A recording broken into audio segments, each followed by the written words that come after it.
하늘들에 계신 우리 아버지의 이름이 거룩히 여김을 받으시옵시고 아버지의 나라가 임하옵시고 아버지의 뜻이 하늘에서와 같이 땅에서 이루어지이다. 오늘날 우리에게 전쟁의 양식을 주옵시고 우리가 우리에게 죄의 죄를 사하여 것 같이 우리의 죄를 사하여 주옵시고 우리를 시험에 빠져들게 마옵시고 다만 악에서 마옵소서. 대전 나라와 권수와 영광이 아버지께 영원히 감사합니다. 아멘. 오늘은 6장 13절부터 읽을 차례죠. 근데 6장은 이사야가 지금 야훼 하나님을 좀 바라본 그 성전에서 바라본 그 일이 있은 후에 지금 되어지는 일이잖아요. 지금 하나님은 이사야를 보내시는데 예언을 하도록 보내시는데 구절을 보면 이 백성에게 말하기를 너희는 분명히 들으라 그러나 깨닫지 못할 것이요 너희는 분명히 보라 그러나 알지 못하리라. 6장 9절이 그렇게 되어 있습니다. 이건 이사야 때만 되어지는 일이 아니라 여전히 하나님의 말씀을 듣는 존재들에게 여전히 이 일이 일어나고 있습니다. 분명히 듣는데 깨닫지 못합니다. 분명히 보고 있는데 알지 못합니다.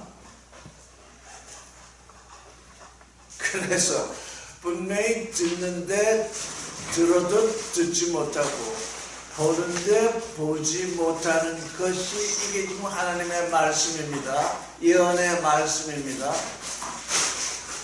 오늘 목사님 설교에서도 주님의 말씀을 듣고 그대로 행해야 되는데 그대로 행하지 아니합니다. 그래서 그대로 행한 자는 반석 위에 집을 짓는 자요 그대로 행하지 않는 자는 모래 위에 짓는 자입니다. 근데 왜 사람들은 주님으로부터 말씀을 듣고 성경에서 말씀을 듣고 읽고 그대로 행치 않는 걸까요? 여기 지금 말씀이 되어 있잖아요. 들어도 듣지 못하기 때문입니다. 듣는 자들이 말씀을 듣지 않는 그것이 지혜롭다고 여깁니다. 오늘 204장 찬송을 불렀는데 제3절이 잘못되어 있어요. 공로를 따라서 상을 주는 것이 아닙니다. 주님은 뭐라고 그랬느냐? 반석 위에 집을 짓는 자는 지혜로운 자요 모래 위에 집을 짓는 자는 어리석은 자입니다. 근데 이 세상 사람들은 모래 위에 집을 짓는 그것을 지혜롭다고 생각하기 때문에 모래 위에 집을 짓고 있습니다.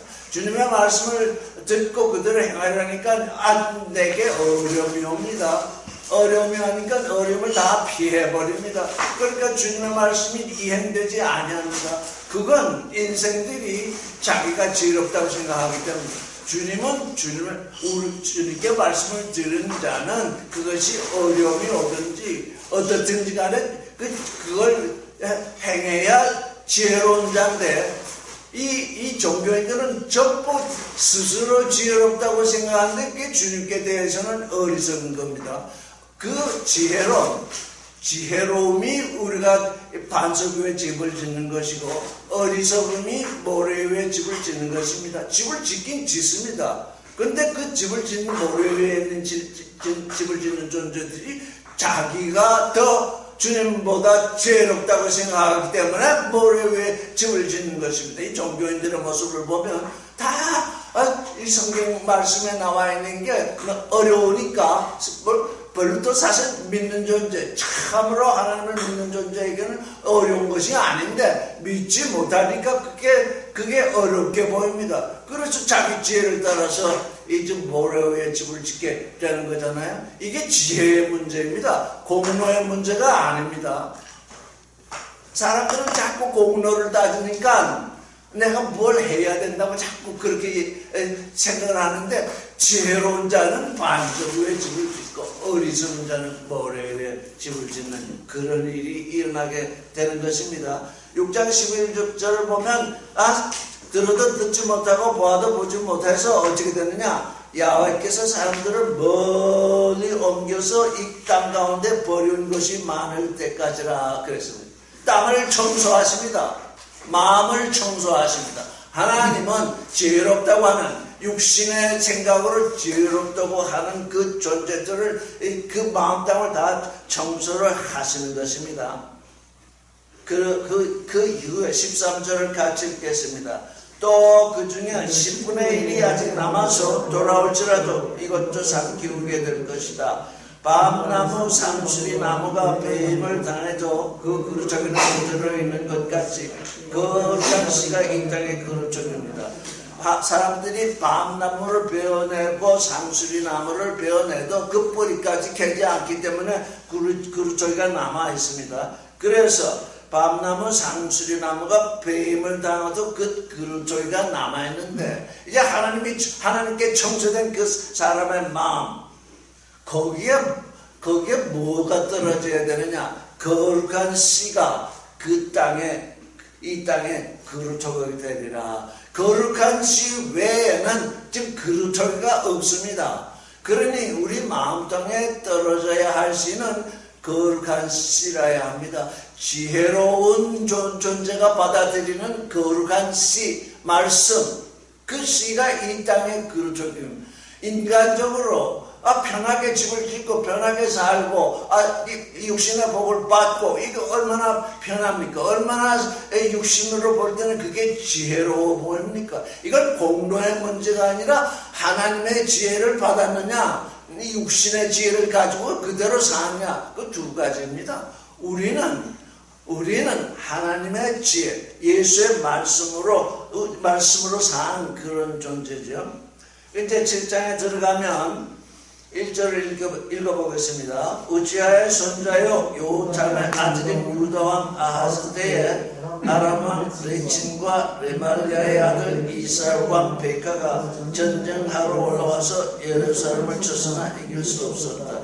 7장 1절에 이 지금 아람 왕 레친과 이스라엘의 레말리아의 아들 베카가 쳐들어왔습니다. 이스라엘은 12지파 중에 지금 북방 이스라엘은 10지파가 북방 이스라엘을 이루고 유다 나라는 지금 유다와 그 제일 마지막 아들에 속한 그 두 나라로 지금 갈라져 있습니다. 그래서 북방의 이스라엘은 아람하고 합동을 해서 짝을 지어가지고 이 유다를 지금 공격해 왔습니다. 자기 형제의 국가를 공격하러 왔습니다. 근데 예루살렘을 쳤으나 이기지 못했어요.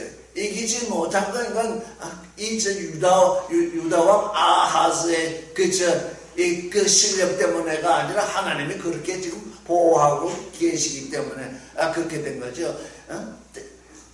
하나님이 사랑하시는 그 다윗의 계정을 유지해야 하시기 때문에 하나님이 지금 이 유다를 보호하고 계신 것입니다. 이 유다 아하즈는 우상 숭배자입니다. 붙잡는다 그랬습니다. 아하즈는 하나님을 붙잡아야 할 존재인데 우상을 붙잡았습니다.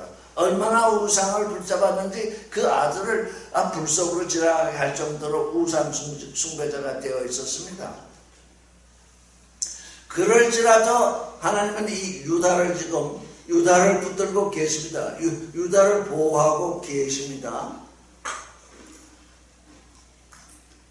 우리가 이 이스라엘 왕 베카와 아람 왕 레친과 유다를 비교해 보면 유다는 지금 속 사람을 징조하고 있고 이스라엘은 그 사람을 징조하고 있는데 이스라엘의 왕급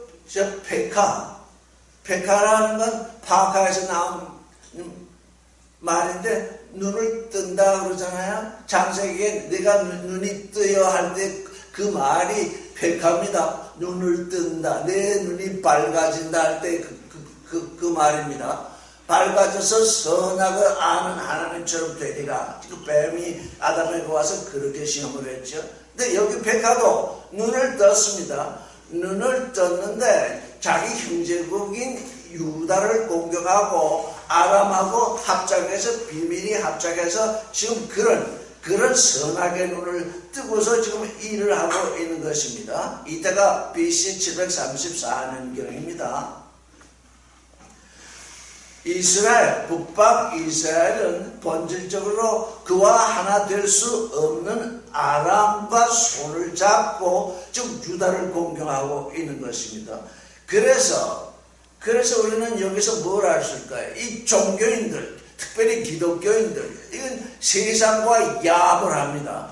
세상과 야합을 하는데 어떻게 야합을 하느냐면 이 공의와 정의를 주장합니다. 세상은 공의와 정의를 주장합니다. 육신의 공의와 정의를 주장합니다. 하나님은 의, 하나님을 믿는 믿음을 의라고 하시기 때문에 하나님은 정의다 공의다 이렇게 분간하지 아니하십니다. 하나님과 하나 된 존재, 믿음으로 하나 된 존재, 그걸 의롭다 하시는데 이 세상은 육신의 소욕을 따라서 정의다 공의다, 그 말이 비슷하잖아요. 비슷하니까 이 세상을 향해서 뭘 논하냐면 정의로운 사회, 공의로운 나라 뭐 이렇게 하면서 세상을 향해서 소리를 지르니까 세상이 달려옵니다. 왜? 자기들하고 같은 소리를 하고 있잖아요.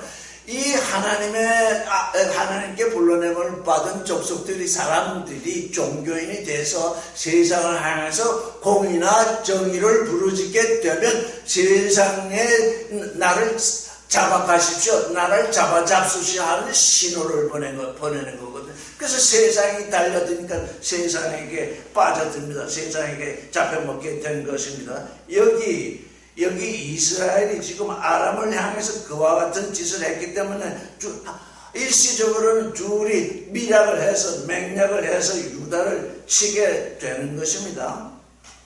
7장 2절을 읽겠습니다. 다윗이 집에 보고되기를 아람이 에브라임과 동맹하였다.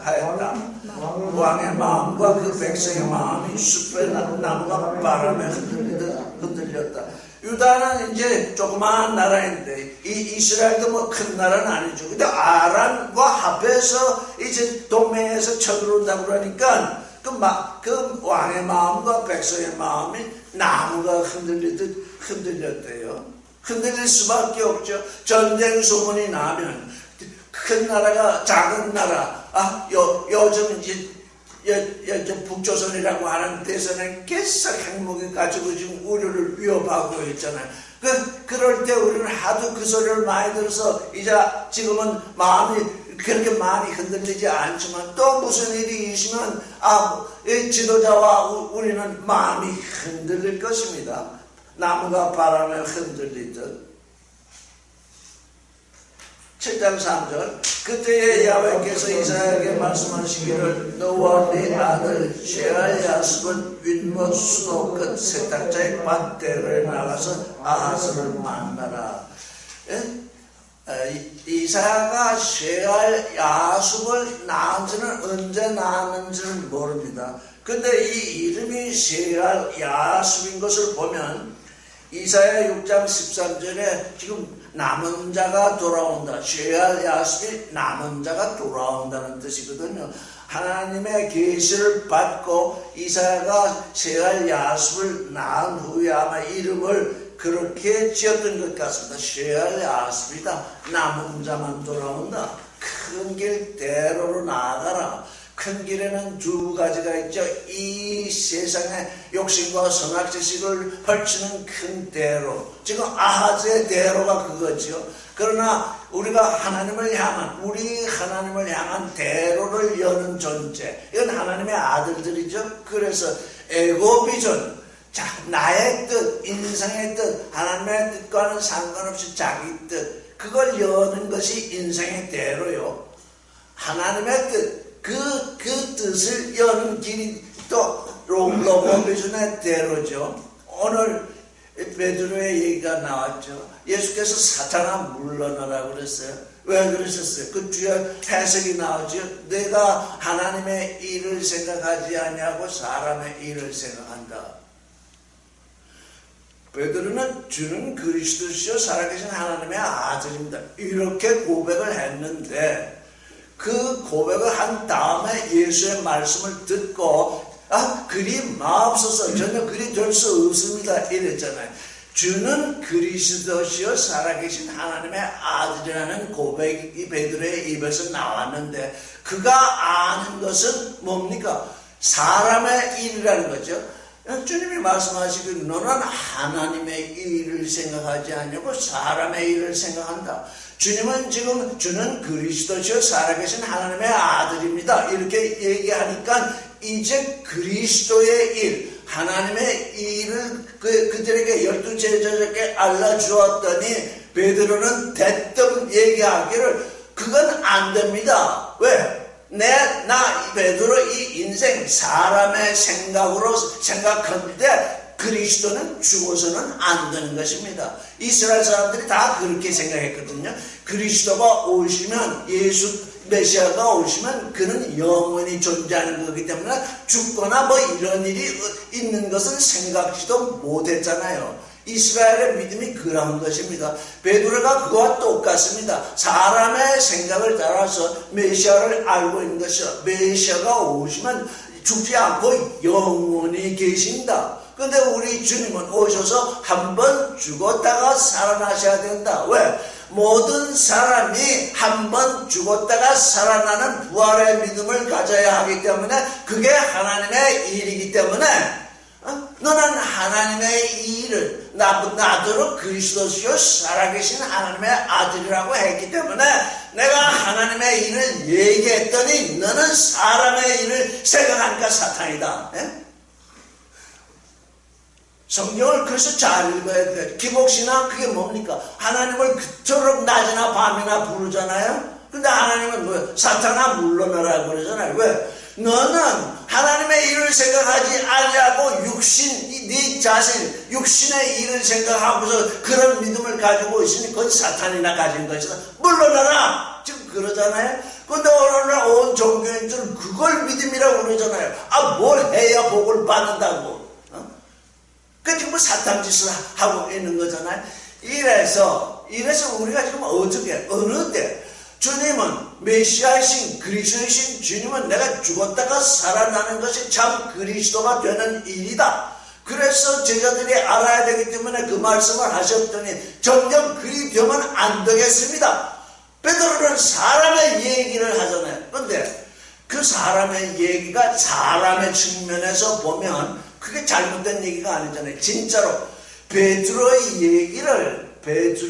얘기를 다른 인생들이 들었다면 그건 수제자로서 반드시 해야 할 일이잖아요. 자기 선생이 죽는다는데 그리 죽으십시오 이렇게 할 수가 없잖아요. 인생들 하나님을 믿지 않는 존재들. 그래서 우리 안에 이 육신이 무슨 짓을 합니까? 하나님을 믿지 못하게 하는 짓을 합니다. 왜? 늘 생존에 연연해가지고 죽는다 하면 그저 겁이 나가지고 내가 이 땅에 태어난 건 살려고 태어났는데 그 산다는 게 뭡니까? 겨우 100년 이내 생존하는 거잖아요. 그 생존 너머에 영원한 생명이 있는데 그 영원한 생명을 누리고자 하는 사람들은 한 번 죽고 또 한 번 영원히 사는 일이 부활의 믿음으로 살게 되는데 모든 인생들이 그걸 모르잖아요. 그래서 기복신앙, 그래서 나중에 죽은 후에 먼 훗날 부활한다.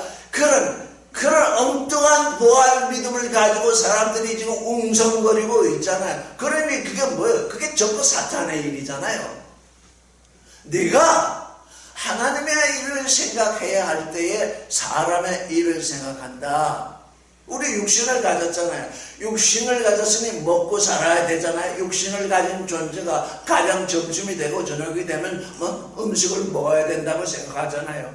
그건 당연하잖아요. 그런데 어느 누가 성경 말씀에 지금 이렇게 너는 한번 죽었다가 사는 부활의 믿음을 가져야 된다. 이것이 네게 와 있는 그 믿음의 본질이다. 이렇게 하나님의 말씀이 우리에게 계시다면 그게 무슨 소리입니까? 우리는 살아야 됩니다. 우리는 죽을 수 없습니다. 육체와 함께 정과 욕심을 십자가에 못 박을 수 없습니다. 전부 육신 쪽으로 지금 다 기울어 있잖아요. 그렇기 때문에 육체와 함께 정과 욕심을 십자가에 못 박지 못하고 있잖아요. 어떤 사람부터 저한테 그렇게 얘기해요. 예수 그리스도의 사람은 육체와 함께 정과 욕심을 십자가에 못 박았다. 바울이 그렇게 딱 선언을 하니까 한다는 소리가, 우리는 예수께서 십자가에 못 박혔을 때 육체와 함께 정과 욕심이 십자가에 못 박혔습니다. 이렇게 얘기를 한다고. 그게 아니죠. 우리가 예수 그리스도의 사람이 되었다고 하는 것은 예수 그리스도를 믿는 존재, 부활의 믿음을 가진 존재가 되었다는 것은 육체와 함께 정과 욕심을 십자가에 못 박는 존재가 되었다는 거지. 2000년 전에 예수께서 십자가에 못 박혔는데 그게 다 십자가에 못 박혔다. 그렇다면 육체와 함께 정과 욕심이 우리 안에서 발휘되지 말아야 되는데 십자가에 못 박힌 못 박혔다고 하는 존재들이 육체와 함께 욕심을 내기는 이 세상 사람보다 더 내잖아요. 성경을 그렇게 읽고 있으니까 왜? 자기에게 변하잖아요. 예수 그리스도의 십자가에 내 육체와 함께 정이 다 십자가에 못 박혔다. 나는 더 이상 못 박을 것이 없다. 그에게를 해결하는 것도 없고 하나님의 생각을 따라서 하나님의 길을 걷는 그 일도 없잖아요. 그를 뭘 믿는 거예요? 이 땅에서 잘 먹고 잘 사는 그 일밖에는 믿을 게 없잖아요. 그래서 우리가 하나님의 말씀을 들을 때, 그리스도의 말씀을 들을 때 그가 지금 우리에게 어떤 지혜를 주시는가? 한번 죽었다가 사는 것이 부활의 믿음인데 그게 하나님이 영원부터 예비하신 우리에게 주시는 지혜인데 그걸 버리고 그저 100년도 안 되는 그 생존에 연연해서 그래서 생존해가는 그것이 사람의 지혜로 되어 있으면 이 베드로처럼 그런 얘기를 할 수밖에 없죠. 베드로는 인간의 눈으로 보면 그의 선생에 대해서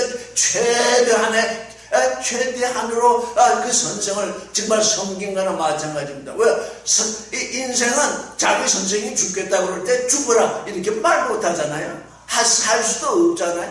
그런데 하나님의 뜻은 그것이 아니기 때문에 죽었다가 사는 존재, 그게 지혜로운 믿음이기 때문에 그렇게 지금 성경은 말씀을 하잖아요. 7장 4절을 읽겠습니다. 그에게 말하기를 너는 침착하며 조용히 하라. 레친과 아람 그리고 레말레의 아들이 시임이 노할지라도 연기나는 두 부지개의 끝머리에 불과하니 두려워 말며 낙심치 말라. 아람의 레친과 이스라엘의 펠카가 아무리 너를 향해서 공격해 온다고 할지라도 침착하고 바람에 흔들리는 나무잎처럼 되지 말아라. 침착하며 조용히 하라. 그들이 아무리 노할지라도 두 부지깽이 연기나는 두 부지깽이 끝머리에 불과하다. 그러니 두려워하면 낙심치 말라. 아하즈는 지금 우상을 붙들고 있습니다. 아하즈 때문에 하나님은 이 말씀을 하시는 것이 아니라 유다 때문에 다윗 때문에 그 다윗의 유다 때문에 지금 하나님은 지금 이렇게 말씀을 해오고 있습니다. 근데 이때 아하즈가 하나님의 말씀을 믿고 침착하고 고요히 하고 하나님을 믿었더라면 얼마나 복된 존재였겠습니까? 그러나 아하즈는 그렇지 못했습니다. 그는 하나님의 말씀을 듣고도 비밀리에 또 아수르의 원병을 청하는 그런 일을 했습니다. 하나님이 이스라엘을 통해서 너는 두려워하지 말고 있으라, 조용히 있으라 이렇게 말씀을 주시는데도 그는 뒷길로 아수르에게 원병을 처하는 이런 어리석음을 벌였습니다. 그러니까 뭡니까? 우리 이 사람의 눈에 지혜로운 것이 하나님의 눈에 아주 어리석다는 것입니다. 그러니까 우리 육신을 쓴 이 사람은 참으로 눈을 크게 뜨고 영의 눈을 뜨고 바라봐야 돼. 분명히 육신을 가진 존재들 99% 육신을 가진 존재들의 눈으로 볼 때는 그게 지혜로운 건데 영의 눈으로 볼 때는 그게 어리석다는 것입니다. 99%가 지혜롭다고 그러고 1%가 어리석다고 한다면 이 인생들은 다 사람의 뜻을 쫓아 사니까 우리가 거기로 넘어지게 되잖아요. 그렇게 되지 말라는 거잖아요.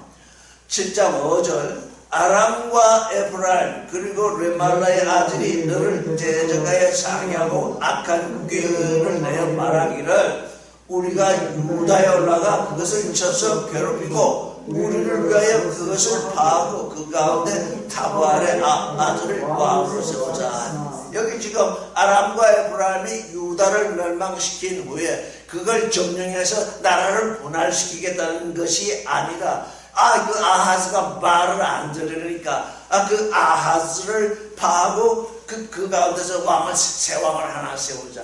근데 여기 아하즈를 파하자고 한 것이 아니라 타부알을 파하자 그랬습니다. 타부알. 근데 타부알이 뭘까? 톱에서 나온 말, 톱, 좋다는 거잖아요. 그렇지 않다. 그러니까 좋다. 그렇지 않다면 좋지 않다는 얘기잖아요. 그러면 여기 타부알이라고 지칭된 사람은 누구일까요? 아람과 이스라엘의 눈에 비친 타부알은 누굴까요? 아하즈가 그들에게 동의하지 않잖아요. 그들과 동맹을 거절했잖아요. 그러니까 뭐예요?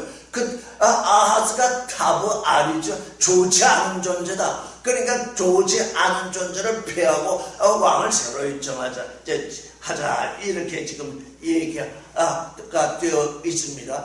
물론 성경상으로 타부알이라는 게 다른 데서 해석이 되거나 지칭이 되지 않아서 실제적으로 아하즈인지 아닌지는 우리가 짐작으로 알 수 있습니다. 두 나라가 비밀에 합동해서 지금 유다를 쳐들어오으니까 좋지 않다는 거잖아요. 그 왕이 좋지 않다는 거잖아요. 그래서 그거를 타부알이라 이렇게 지금 부르게 되는 것입니다. 그런데 우리 개혁성경에는 그걸 타부알이라 하지 않고 타부엘이라고 번역을 해놨습니다. 타부엘은 뭐냐? 하나님이 좋으시다 이런 뜻이거든요. 하나님이 좋으신데 그들이 어떻게 유다를 침공하겠습니까? 7장 7절을 읽겠습니다. 나의 주 야훼께서 이렇게 말하시기를 그것이 서지 못하며 이루지 못하니라. 아람과 에프라임이 아무리 꾀를 내고 계획을 세워서 쳐들어오도 그걸 서지 못하고 이루지 못한다고 그랬습니다. 8절 대저 아람의 머리는 다메섹이요 다메섹의 머리는 레친이며 에브라임의 머리는 사마리아요 사마리아의 머리는 레말레의 아들이라도 65년 내에 에브라임이 부러져서 다시는 백성을 이기지 못하리라. 아람의 수도가 다메섹이잖아요. 다메섹을 다스리는 존재는 그 레친이잖아요. 에브라임의 수도는 사마리아잖아요. 사마리아를 다스리는 자는 페카잖아요. 그런데 65년의 기한 내에 에브라임이 무너져서 다시는 백성을 이루지 못하리라고 이사야를 통해서 하나님은 지금 예언을 하십니다. 적국 아람 유다와 이스라엘과는 아무 상관이 없는 아람 이 세상 세력 종교인들 하나님께 불러냄을 받은 기독교인이라고 하는 종교인들이 이 세상과 야합을 해서 유다를 친다. 하나님의 백성을 친다. 그러면 어떻게 되냐? 그 둘 중에 먼저 에브라임은 완전히 65년 내에 부서져서 다시 백성을 이루지 못하리라. 7장 9절 만일 너희가 믿게 되지 아니하면 정령이 굳게 세워지지 못하리라 하셨다 할지니라. 여기요, 믿게 되지 아니하면, 너희가 믿지 아니하면 이렇게 번역돼서는 안 됩니다. 왜?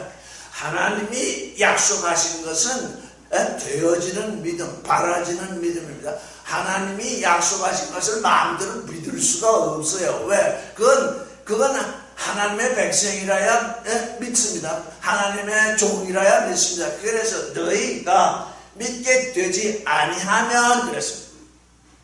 예수 그리스도의 말씀을 들었는데 들을 귀로 듣지 아니하면 믿게 되어지지 아니하니까 그 말씀을 따라서 행하지 아니합니다. 그 말씀을 준행하지 아니합니다. 이게 지금 예수께서 하신 말씀이 무엇이냐? 내가 하는 말을 믿게 되어지는 자라야 지혜로운 자다. 이게 도대체 우리 인생의 귀로는 그게 정말 믿을 게 못됩니다. 인생의 눈에는. 왜? 인생의 귀에는 그런 게 믿게 되도록 되어 있지 않습니다.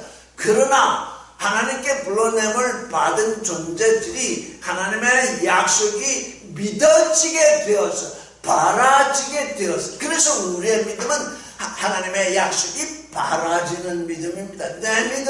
내 믿음이니까 자꾸 기복신앙으로 빠져들고, 내 믿음이니까 자꾸 육신이 뭐 잘 되기를 원하고, 다 인생들은 자기 믿음으로 사는데, 하나님의 아들들은 하나님의 약속이 바라지게 되는 믿음, 믿어지게 되는 그 믿음, 믿어지게 되는 그 부활의 믿음, 그게 없으면 또 정녕 굳게 세워지지 아니한대요. 모래 위에 세운 집이 되어버리고 마는데, 믿어져서 그 말씀을 이행했더니 그게 굳게 세움을 입는다잖아요. 반석 위에 세워진. 그래서 우리는 그리스도의 말씀이 내 안에서 진정으로 믿어지고 있는가, 그걸 점검을 해야 돼. 그냥 믿는다 하지 말고, 내가 지금 그리스도의 말씀을 들었는데 그게 내 안에서 이루어지고 있느냐, 그건 나 스스로 알 수 있는 거잖아요.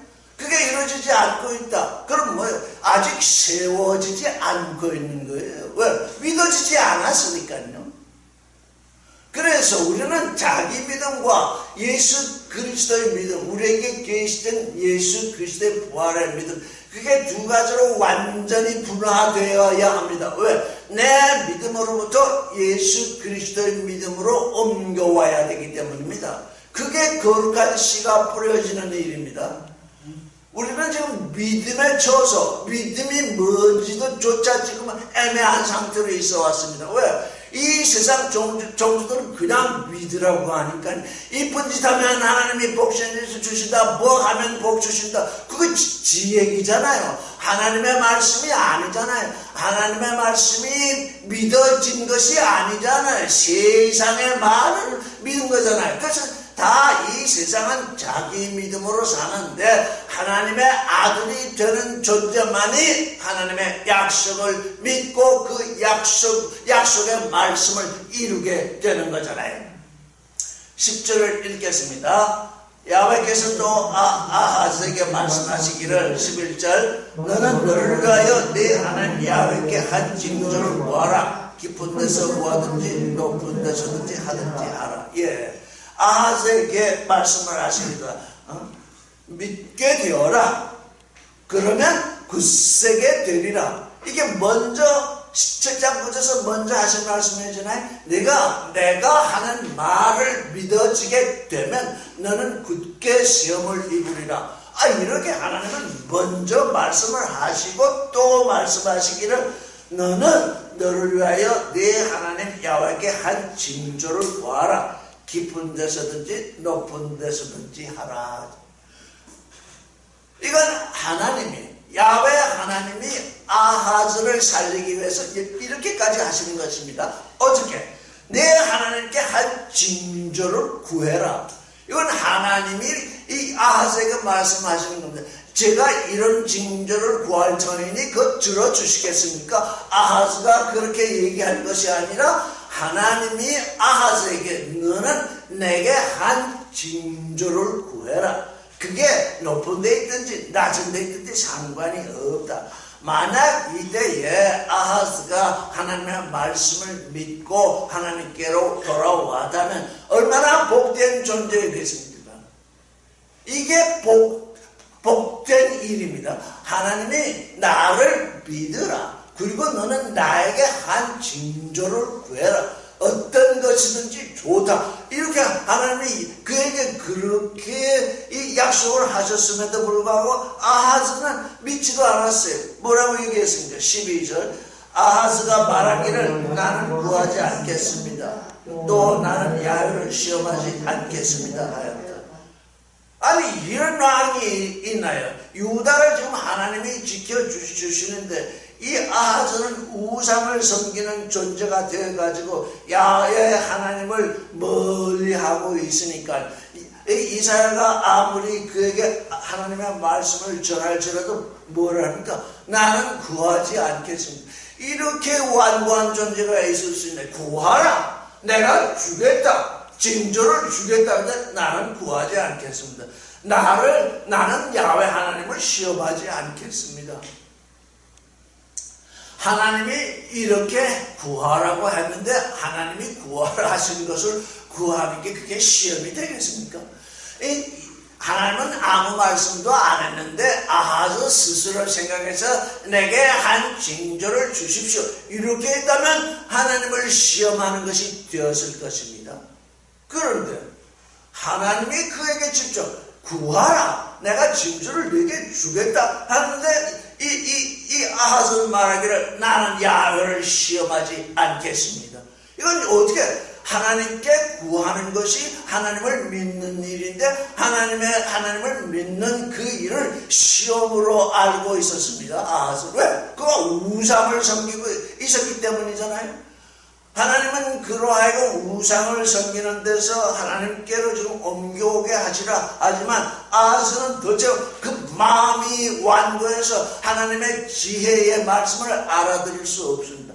우리의 육신은 너무너무 세상 일에 찌들어가지고 완고해져서 하나님이 무슨 말씀을 하든지 우리는 그 말씀을 순종할 수가 없게 되어 있습니다. 인생들이 그러합니다. 세상 밖에 밖에 있는 세상 사람들이야 그렇다 할지라도 하나님께 불러냄을 받았다고 하는 사람들이 더욱 완고합니다. 왜? 들어도 듣지를 못합니다. 보아도 보지를 못합니다. 마음으로 생각해도 생각하지를 못합니다. 왜? 하나님이 주시는 그 지혜를 버렸기 때문입니다.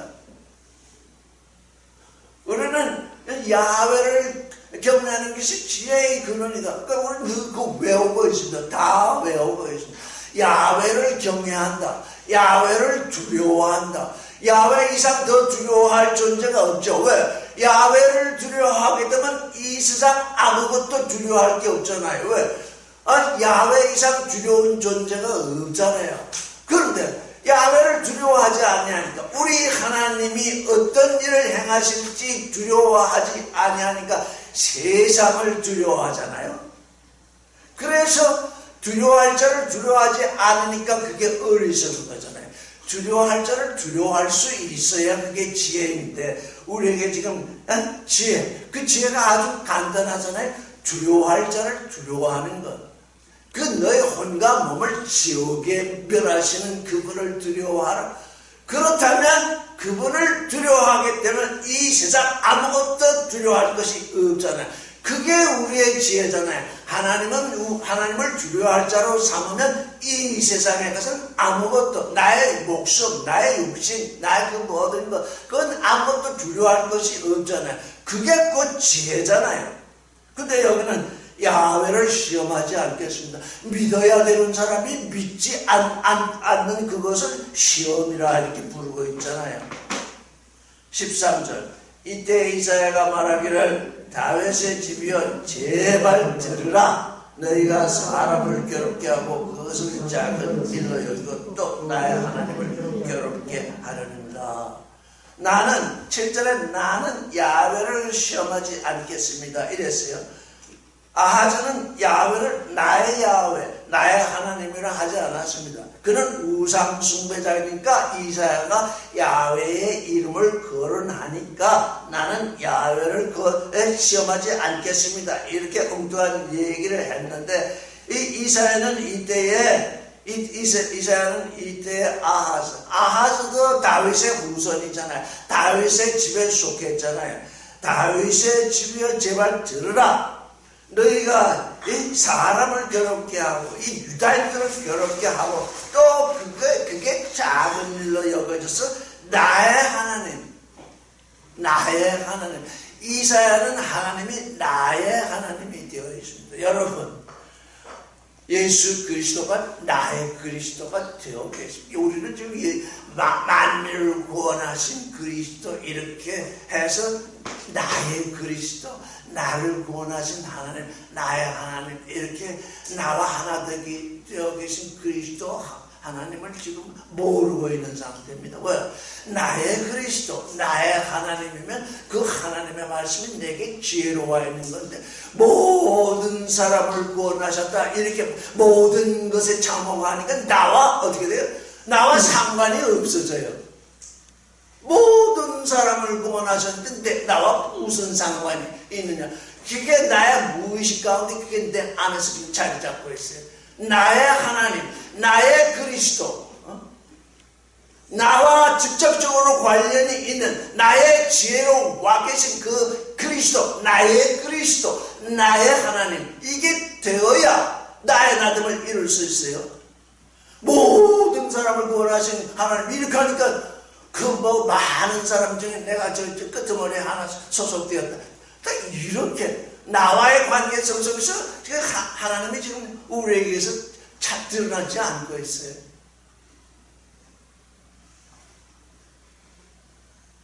나의 하나님, 나의 하나님을 괴롭게 하려는 것. 이 하나님은 너의 하나님이 아니다. 왜? 너는 너를 구원하시려고 하는 이 하나님을 부정하고 지금 거절하고 있으니 너의 하나님일 리가 없다. 나의 하나님이다. 우리 모두는 이제 나의 하나님. 내게 와 계시다 하잖아요. 내게 와 계신 말은 그런데 내게 와 계시면 나의 하나님인데 왜 자꾸 다른 사람의 하나님으로 자꾸 생각을 하느냐고요.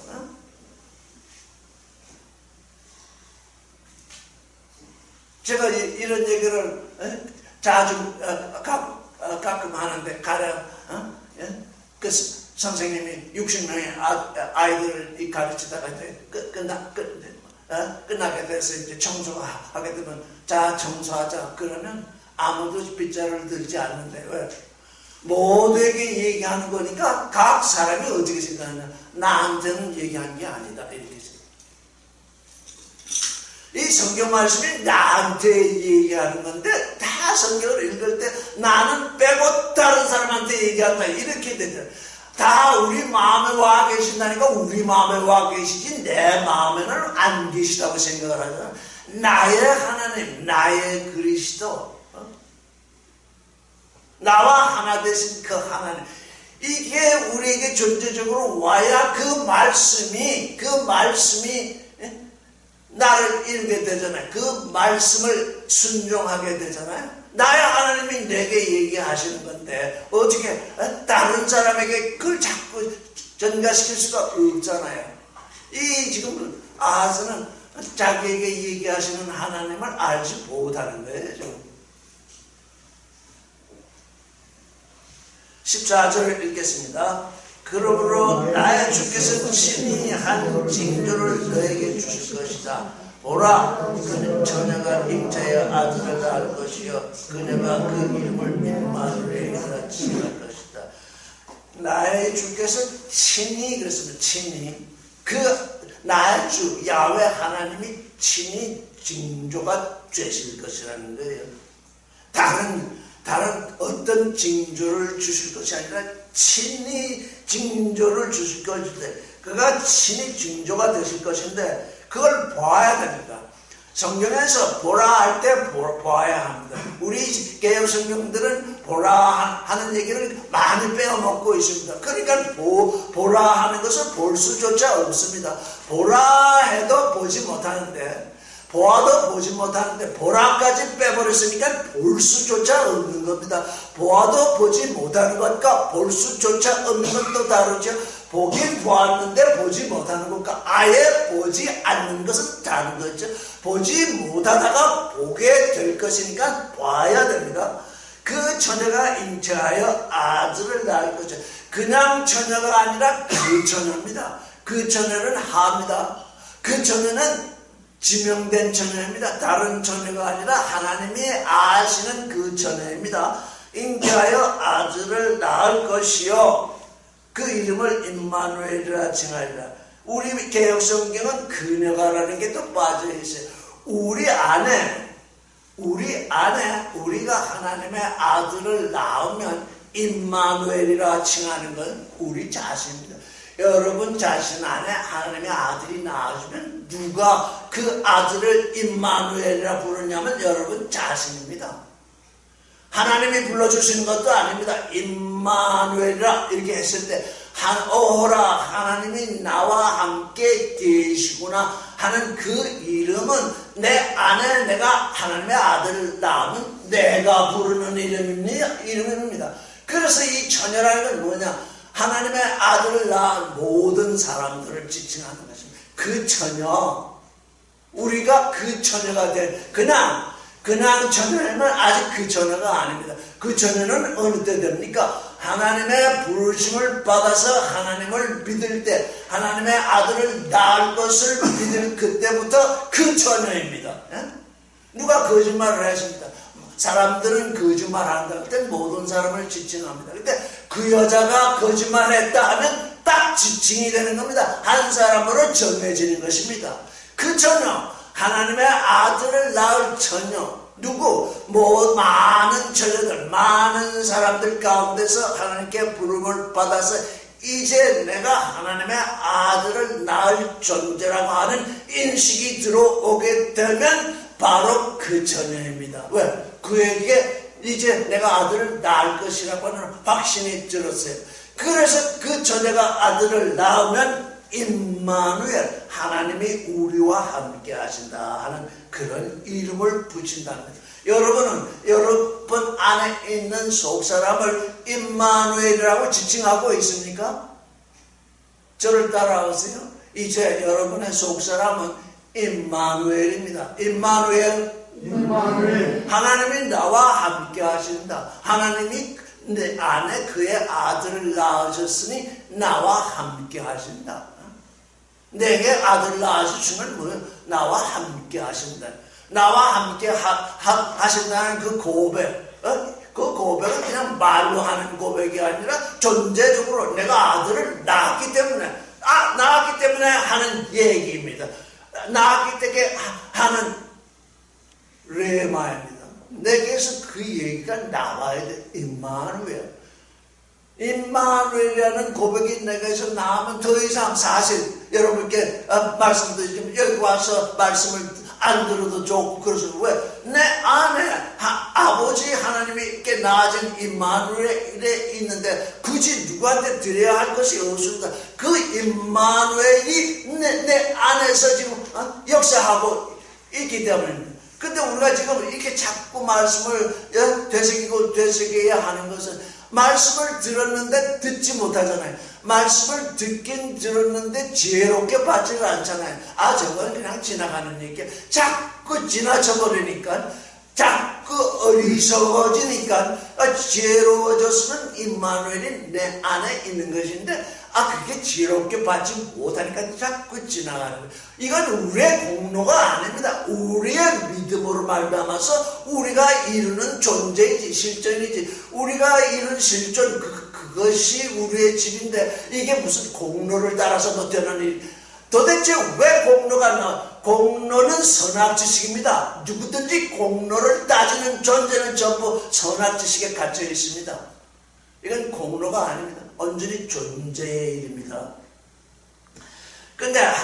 그런데 이 성경에 번역되기를 그 처녀, 이렇게 저도 그 처녀라고 번역을 했는데 하알마가 되어 있습니다. 하알마는 꼭 처녀일 필요가 없습니다. 그 젊은 여자가 잉태하여 아들을 낳을 것이다. 이 처녀가 잉태의 아들을 낳을 것이라고 하는 것 때문에 신학자들이나 이 성경을 읽는 전자들이 어떻게 처녀가 아들을 낳을 수 있나 그러면서 그냥 지금 2000년을 내려오면서 그냥 그 처녀가 아들을 낳을 수 있느냐 하는 논쟁을 계속해서 하고 있습니다. 그 성경을 전혀 모르는 얘기입니다. 하나님이, 여러분 잘 들으세요. 하나님이 저를 따라하세요. 하나님이 너를 처녀라 하면 처녀다. 이게 무슨 얘기냐 하면 하나님은 전능하신 분이기 때문에 예수 그리스도로 말미암아서 우리의 죄를 다 사하셨습니다. 우리의 죄를 다 사하셨다는 것은 우리가 처녀가 아닌 세상의 존재로서 살고 있다가 우리의 죄를 다 사하셨기 때문에 순결한 처녀가 되었다는 얘기. 예수 그리스도의 죄사함은 뭘 위해 하신 것이냐? 우리 육신을 처녀가 되게 하신 것입니다. 우리의 마음을 처녀가 되게 하신 것입니다. 다른 남편을 섬겼을지라도 그 죄사함을 통해서 이제는 예수 그리스도만이 우리의 남편이 되도록 온전히 정결한 처녀가 되게 하시는 이 일이 죄사함입니다. 그러니 처녀가 잉태해서 아들을 낳는다. 하나님이 그 거룩하신 말씀으로 너는 처녀다. 그렇다는 건 뭡니까? 내가 내 죄를 다 사했다 이 얘기입니다. 죄를 다 사해서 처녀가 돼서 그리스도에게 왔는데 여전히 옛날에 섬기던 율법이나 옛날에 섬기던 기복이나 옛날에 섬기던 그 어떤 것 자기의 에고비전 그걸 계속 가지고 있어요. 너는 죄뿐만 아니라 내가 육신으로 잘 먹고 잘 살았겠다고 하는 그 에고비전 그것마저 하나님이 전부 정결케 해서 다 없앴다. 그게 지금 이사야가 지금 예언하고 있는 이 모든 파괴 그 다 파괴해서 다 쓸어버렸다. 이제 너는 정결한 처녀가 되었다.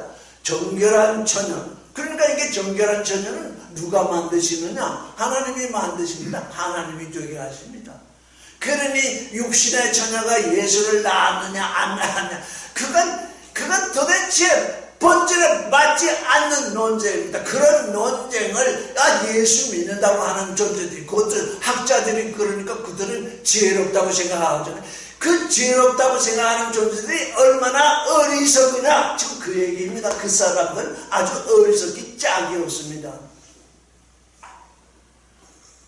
여러분이 처녀라서 불러드린 게 아닙니다.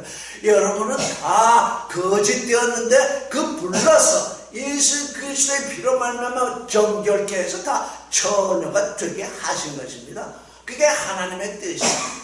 그 정결한 처녀에게 거룩한 씨를 뿌려서 하나님의 아들을 낳게 해서 그 이름을 그 처녀로 하여금 그 아기를 낳은 어머니로 하여금 임마누엘이라고 부르라 그런 얘기입니다. 임마누엘이라고 하라.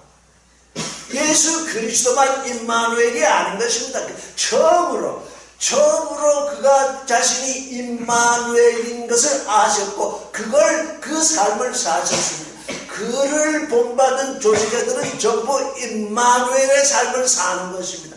임마누엘, 나와 함께 하신 하나님. 이 하나님이 나와 함께 하시는데 내가 뭘 다른 걸 바라겠습니까? 그래서 요즘 새로 나온 성경들은 지금 여자요. 예수는 자기 육신의 어머니를 보고 여자요 그랬어요. 그런데 다 지금 고쳐가지고 어머니 이렇게 고쳐놨거든요. 만약에 예수 그리스도께서 마리아를 어머니라고 불렀다면 우리는 다 어디서 낳아야 되느냐? 마리아에게서 낳아야 돼요. 그런 일이 있을 수도 없잖아요. 그렇기 때문에 당신이 육신으로 나를 낳았을 때 당신 또한 처녀로서 임마누엘을 낳아야 된다. 하나님의 아들을 당신 안에 낳아야 된다는 얘기잖아요.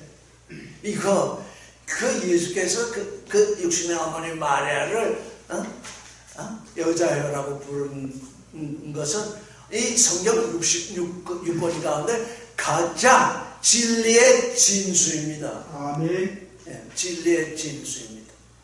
여러분 지금 처녀가 되지 않았으면 아기를 낳지 못합니다. 왜? 하나님은 정결한 처녀의 마음속에 아들을 낳으시는데 나는 아직 처녀가 아니다 그러면 아직 하나님의 아들을 낳을 때가 되지 않은 것입니다.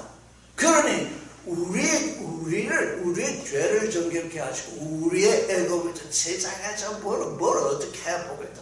그거 다 지나가는 거잖아요. 100년 이내에 다 지나가는 거잖아요. 우리가 이 많은 사람이 역사를 구성하고 있는데 한 사람 한 사람 100년 이상을 살지 못하잖아요.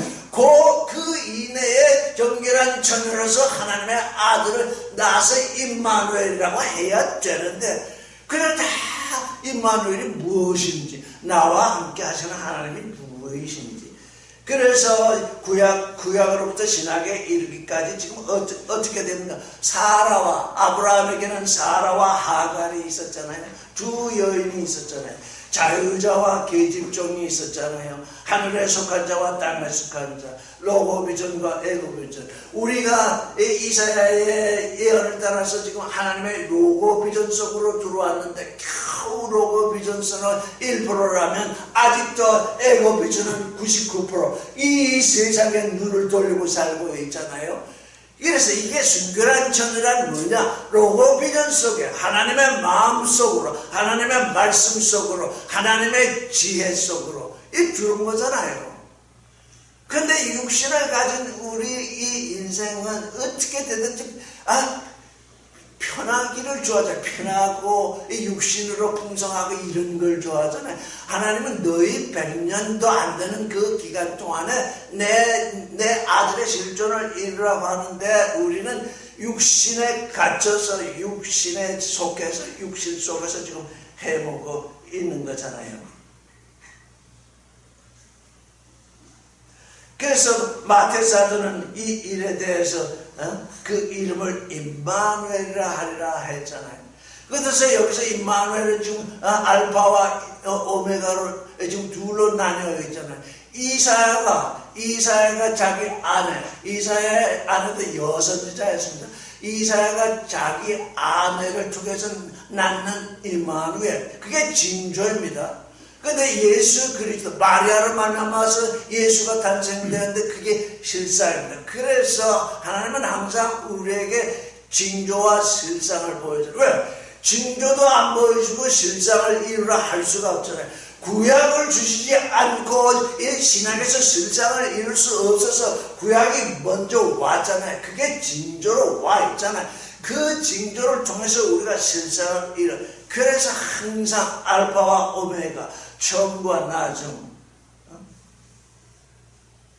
근원과 근극으로 나뉘어있잖아요. 우리에게 지금 이게 하나님은 얼마나 자비로우신지 이 온 우주를 창조하시고 제일 마지막에 사람을 창조하셨잖아요. 우주를 먼저 창조하셨다는 것이 알파이면 사람을 창조한 게 나중이잖아요. 만약에 하나님이 사람을 먼저 창조하셨다면 사람이 어디서 거하며 무엇을 먹고 무엇을 마시겠습니까? 하나님은 예비하시는 하나님이잖아요. 먼저 우주를 창조하시고 사람을 창조하셨는데 그게 끝이 아니잖아요. 그걸 끝으로 아니까 또 원전원이 나죠. 그게 끝이 아니라 이 먼저 사람이 거할 처소를 먼저 지으시고 사람을 창조하신 너희는 이제 내가 너희를 위하여 예비한 이 하늘과 땅에서 이제 내 안으로 들어오는 내 근원, 나의 마음의 근원으로 들어오는 아들이 되고 그게 하나님이 우리를 위해서 예정하신 예정이요 계획이잖아요. 그의 기쁘신 뜻이잖아요.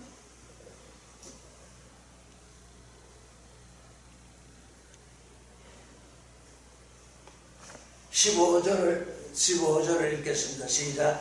그가 악을 거절하며 선을 택할 줄 알기 위하여 보초와 꿀을 먹을 것이다.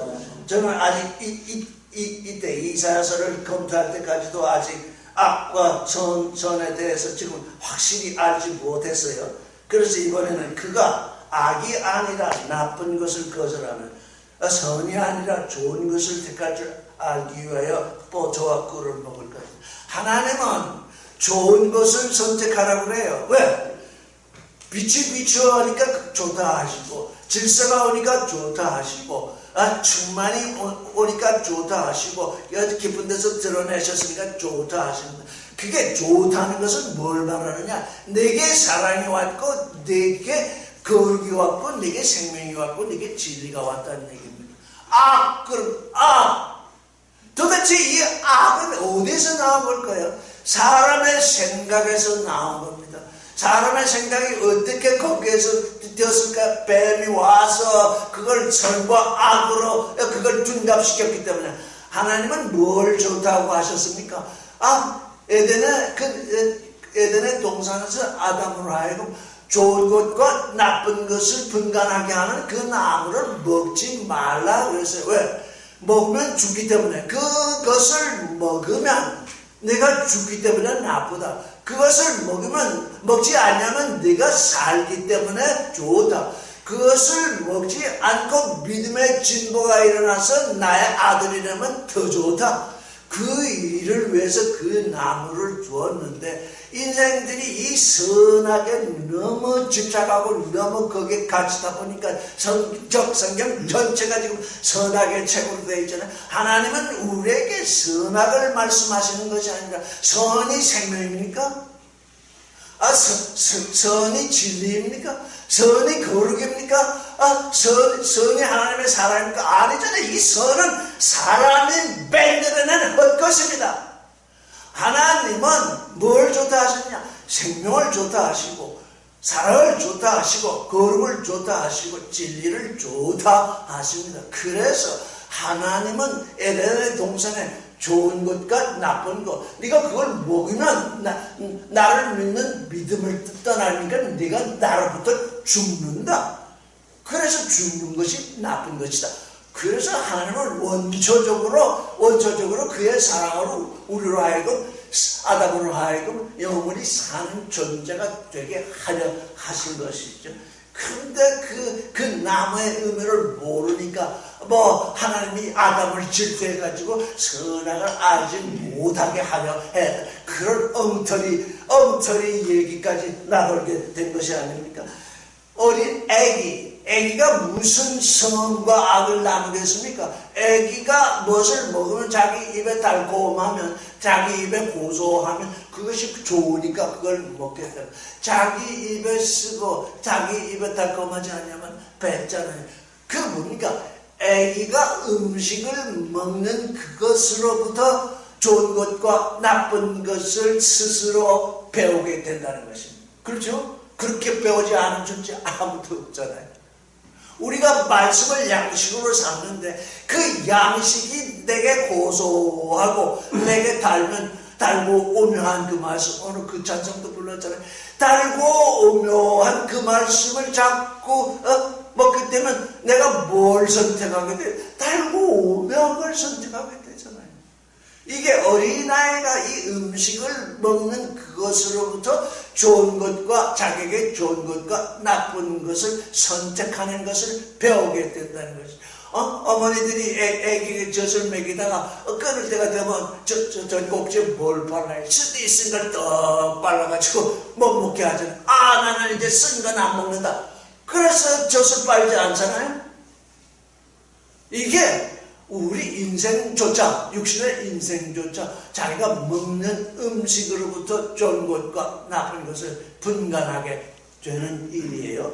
그래서 그걸 알기 전에 버터와 꿀을 먹는다잖아요. 버터도 좋고 꿀도 그 아기에게 좋잖아요.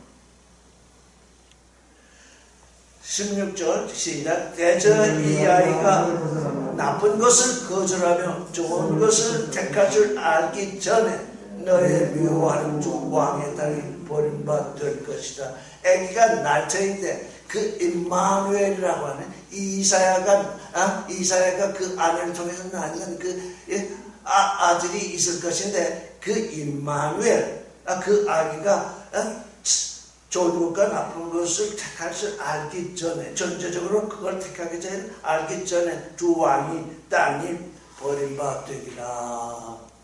17절 읽겠습니다.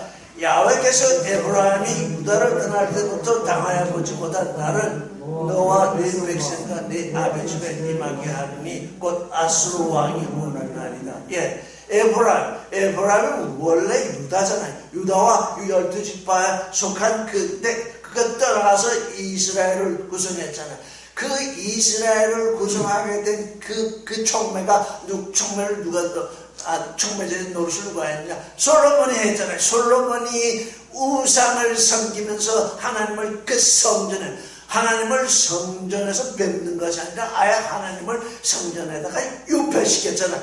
그 때문에 지금 에브라임이 배반을 해가지고 지금 이스라엘과 유다가 나뉘었는데 그 둘이 나뉜 것이 잘된 것이 아니잖아요. 떠날 때부터 당하지 못한 나를 너와 네 백성과 네 아비의 집에 임하게 하리라. 그렇게 지금 말씀이 되어 있잖아요. 18절 그날에는 야훼께서 애굽의 강들에서 먼 지경의 파리와 아수르 땅의 벌을 부르실 것이다. 파리, 여러분께 질문해 보겠습니다. 이건 너무나 쉬운 질문. 파리 하면 무엇이 생각이 나나요? 벌. 파리 하면 무엇이 생각나나요? 파리 하면 더러운 것이 생각나죠. 파리가 밥상에 자꾸 들어붙으면 다 이렇게 자꾸 이렇게 흩잖아요. 파리. 더러운 것, 속된 것. 애굽으로부터는 속된 것이 올라오고 아수르로부터는 벌, 우리를 쏘잖아요. 징벌. 그래서 파리와 벌, 이건 유다가 뭘 쫓아갔기 때문입니까? 육신의 정욕, 욕심과 선악 지식을 쫓아갔기 때문에 이 세상, 이 하나님께 불러냄을 받은 존재들은 무엇을 쫓아가야 됩니까? 사랑과 진리 속에 있어야 되는데, 사랑과 진리 속에 있을 때 욕심과 선악 지식, 이스라엘과 유다는 뭘 쫓아가는 것입니까? 욕심과 선악 지식을 쫓아갔잖아요. 하나님께 택함을 받은 제사장 나라이면 제사장 나라다운 삶을 살아야 되는데 이 세상보다도 더 좋지 못하게 욕심과 선악 지식을 쫓아갔죠. 그 욕심이라는 게 발이에요. 그 선악 지식이라는 게 벌이잖아요. 선악 지식은 사람을 징계하는 일이잖아요. 욕심이란 뭔가 자꾸 탐내는 얘기잖아요. 그 두 개예요. 그걸 또 엉겅퀴와 가시 이걸로도 또 표시가 됩니다. 어쨌든 파리와 벌을 부르신다. 왜? 그들이 그걸 불렀으니까요. 그들이 진료와 가시. 이건 또 진료와 가시로 또 변될 수 있잖아요. 진료와 가시. 파리와 이 벌. 이게 다 둘로 나뉘는 인생들이 살아가는 두 기둥. 욕심이 한쪽에 있고 욕심을 또 징벌하는 또 그 징계가 있고 선악지식으로 이게 두 기둥. 인생은 이 육신의 인생은 이 두 기둥이 없으면 살아갈 수가 없어요. 유다는 그걸로 살아가는 나라가 아니라 하나님의 뜻으로 살아가는 존재인데 그걸 알지 못해서 더욱더 지금 그쪽으로 나아갔잖아요. 그래서 파리와 벌을 부르실 거래요. 19절 그들이 다 와서 황무한 골짜기와 바위틈과 모든 가시나무 울타리와 모든 초장에 앉을 것이다. 골짜기에 앉고 바위틈에 앉고 가시나무 울타리에 앉고 모든 초장에 앉아서 도무지 그것 외에는 알 수 없는 이렇게 진치고 수경하는 그 날이 올 것이다. 20절 그날에는 나의 주께서 각 저변에서 세내온 면도칼 곧 아수르 왕으로 놀이터과 발전을 주실 것이며 물론 수를 진행할 것이다. 지금 아수르를 불러들여서 이제 유다를 멸망시킬 것인데 아수르를 불러오는데 그 아수르는 세내온 면도칼입니다. 싹군이랍니다. 세를 내어서 온 면도칼. 왜? 아수르가 이스라엘과 유다를 다 멸망시키면 그 멸망시킨 그 재물들이 그냥 그득하잖아요. 그게 싹입니다. 아수르가 하나님의 일을 대신해서 와서 했을 때 그들이 받을 몫은 거기 다 포함되어 있습니다. 그들이 와서 왕이 와서 뭘 하느냐? 이 머리털을 다 밀고 발털을 다 밀고 저 수염까지 다 민답니다. 사람으로서 아주 수치를 온전히 이스라엘로서 온전히 수치를 당하게 한다는 것입니다. 우리가 에고비전의 세계, 에고비전은 이 세상 사람들이 사는 세계입니다. 자기 꿈은 곧 자기 믿음을 이루고 있습니다. 이 세상 사람은 자기 꿈, 자기 믿음으로 다 살고 있습니다. 그런데 문제는 하나님께 불러냄을 받은 존재는 로고비전, 말씀이 내 안에서 나를 이루는 하나님의 아들을 이루는 그 계시 속으로 옮겨와야 되는데 그 하나님께 불러냄을 받았던 존재들이 더욱 자기 믿음으로 에고비전을 따라서 살 때에 하나님이 싹군을 동원하신다는 겁니다. 싹군. 왜? 우리가 세상을 향해서 공의를 부르짖고 정의를 부르짖는 건 뭡니까? 그들에게 싹을 주겠다는 얘기입니다. 우리가 너희에게 싹을 주겠으니 우리를 점령하라, 이런 얘기랑 마찬가지입니다. 우리는 하나님께 불러냄을 받은 존재이기 때문에 영과 진리의 신존재, 영과 진리의 신인류, 세상 사람이 사는 그 생각과 그 길을 떠나서 그 길을 초월하는 하나님의 뜻과 하나님의 길로 사는 그런 새로운 존재, 영과 진리의 존재로 지금 불러냄을 받았는데 그게 불러냄을 받은 그게 뭔지를 모르잖아요. 그게 지혜인데 하나님의 생각을 따라서 하나님의 길을 사는 그것이 하나님이 우리를 불러내신 지혜인데 그걸 모르니까 어떻게 돼요? 어떻게 돼요? 예? 모래밭에 또 집을 짓게 되는 그런 일이 있게 되는 것이잖아요. 7장 21절을 읽겠습니다. 시작. 그날에는 사람이 한 어린 암소와 두 양을 기를 것이다. 22절. 그 내는 저심함으로 보초를 먹을 것이다. 누구든지 그 땅 가운데 남겨진 자는 보초와 꿀을 먹을 것이다. 그날에 사람이 한 어린 암소와 두 양을 기를 것이다. 7장 21절이요. 이게 무슨 말씀인가? 한 사람이 어린 암소와 두 양을 기를 것이다. 이걸 오래 묵상하다가 이사야 자신이구나. 이사야의 아내와 두 아들, 그걸 갖다가 한 어린 암소와 두 양으로 지금 비유를 했구나. 그 내는 젖이만으로 보초를 먹을 것이다. 누구든지 그 땅에 남겨진 자는 보초와 꿀을 먹을 것이다. 이제 잘난 자, 강한 자, 잘난 자, 부자, 높은 자, 강한 자, 그보다 더 잘난 자, 그보다 더 강한 자, 그보다 더 힘센 자, 그게 지금 싹군 아수르잖아요. 싹군이 오면 처진 자, 가난한 자, 아무 별 볼일이 없는 자, 그런 존재들은 무슨 다시 일어나서 내 나라를 일으키겠다, 무슨 반응을 하겠다, 이런 존재들이 아니잖아요. 그건 그대로 놔둡니다. 그 땅에 그냥 그 땅에 제가 알아서 그냥 구걸하든 광야를 파서 땅을 파서 먹든 그냥 놔두고, 이 아수르가 뽑아가는 데려가는 존재는 강한 자, 부자, 높은 자, 이런 존재, 이스라엘의 힘이 되고 있는 그 존재들을 다 데려가잖아요. 남아있는 존재는 어떻게 돼요? 그냥 그 땅에 남게 되니까 자유하게 되니까 그냥 버려두는 것입니다. 온 아수르가 그들을 버려두면 어떻게 됩니까? 그 땅에 남겨진 자는 보초와 꿀을 먹을 것이다. 도리어 강한 자들이 다 잡혀가니까 남겨진 자가 포도와 꿀을 먹습니다. 우리 가운데 지금 오늘날 종교의 현상을 보면 다 잘났다, 다 뭐 한 자리 한다, 이런 자들이 다 지금 세상으로 사로잡혀 가 있습니다. 그러니까 남겨진 자가 도리어 포도와 꿀을 먹게 되는 것입니다. 이게 하나님의 뜻입니다. 너희가 잘난 체 하지 마라. 너희가 우상을 섬기지 말라. 너희가 애고비전을 따라서 땅에서 뭘 하려고 하지 마라. 그것 다 세상의 포로로 잡혀가는 것이다. 그저 나는 그 남겨진 존재, 그들에게 포도와 꿀을 먹게 할 것이다. 23절을 읽겠습니다.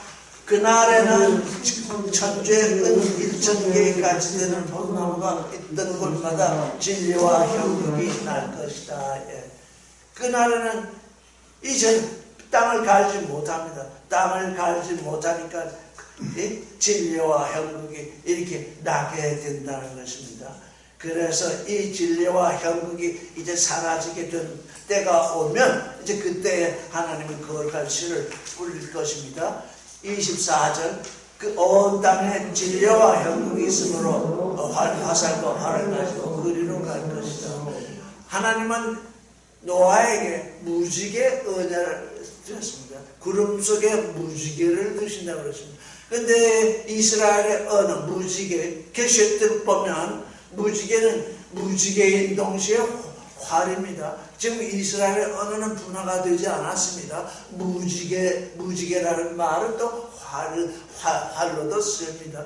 그런데 무지개는 생명의 언약인데 이 활은 사망을 일으키잖아요. 활을 들어서 화살을 쏘면 다 그 화살을 맞고 죽게 되어 있잖아요. 그래서 온 땅에 진리와 형극이 있어서 화살과 활을 가지고 그리로 간다 그랬습니다. 화살과 활을 가지고 짐승을 잡으러 간다는 얘기죠. 진리와 형극을 이기고 살아난 그 짐승들을 잡으러 간다 그런 얘기죠.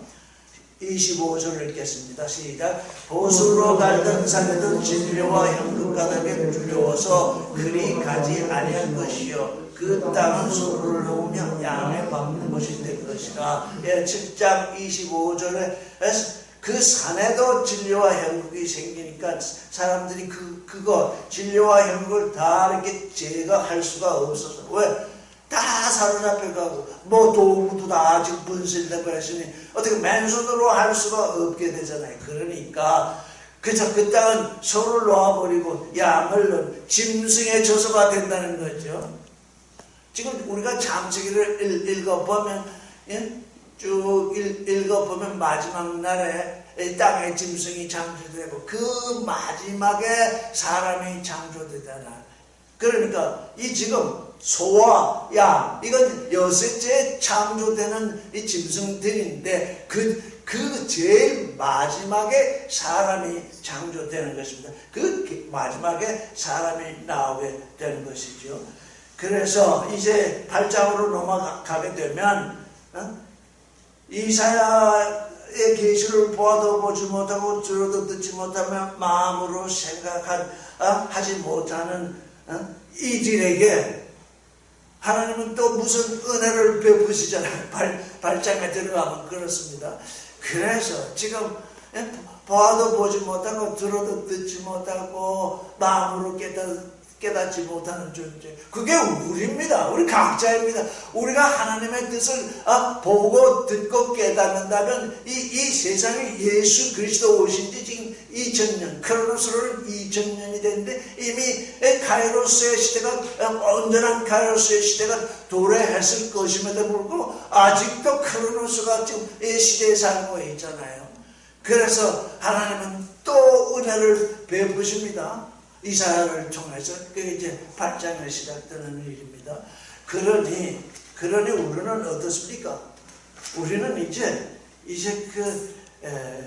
북방 이스라엘과 아람이 유다를 침공하는 자기 고륙 상징이라고 할까요?